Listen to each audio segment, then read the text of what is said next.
আপনার ভোগে বাধা পড়েছে, ভিডিও বানিয়ে ছেড়ে দিয়েছি। হ্যাঁ, সব ব্যবসা, কেননা ভক্তদের বদনাম আর এই করতে তো লাগে না। আর গীতায়ও তাও বলেছেন, ভোগৈশ্চর্য প্রসক্তানাম তয়া অপরহিত চেতসাম। কে যদি শুধু ভোগ ভোগ ভোগ বাসনা নিয়ে ভোগের পিছনে দৌড়াতে থাকে, তার শুদ্ধ চেতনাটা হারিয়ে যাবে। হৃত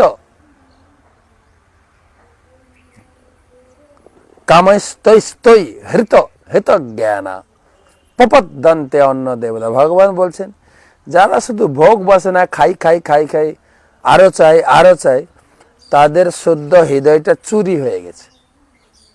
হৃত, তারা ভগবানকে চিনতে পারে না, ভগবানের ভক্তদের চিনতে পারে না। ভগবানের ভক্তরা বাড়ি বাড়ি ভিক্ষা করার জন্য দৌড়াচ্ছেন।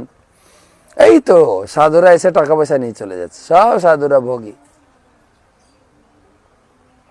বা আপনারা একটা ভিডিও ভাইরাল হয়েছে, আপনারা দেখছেন, হ্যাঁ, ভিডিও ভাইরাল হয়েছে। মায়াপুরে এসেছিল লাইভ মেম্বার কার্ড বানিয়ে, সে রুম পায়নি, আগে থেকে বুকিং করেনি।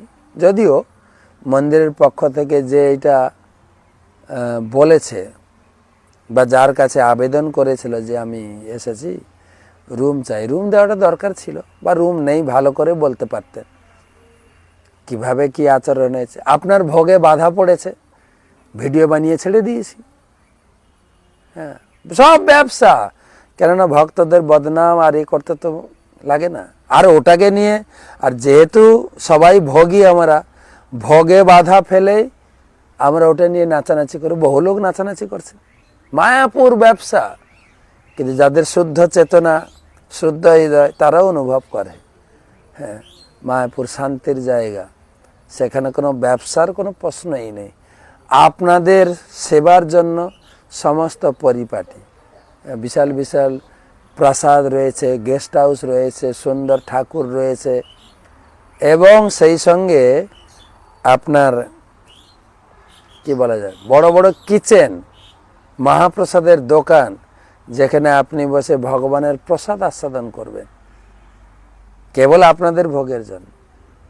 কিন্তু আপনার ভোগে বাধা পড়েছে, ভিডিও বানিয়ে ছেড়ে দিয়েছি। আর যারা এরকম ভোগে বাধা পায়, তারাই ভিডিওটা নিয়ে আরও কিছু এনিয়ে বিনিয়ে বানিয়ে ছাড়ছে। ধর্ম জানলে তো হবে। আপনি বুঝি অনেক ধর্ম বুঝে গেছেন, তাই না?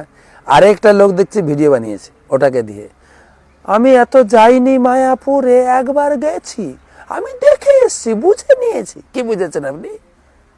কি বুঝেছেনটা কি আপনি?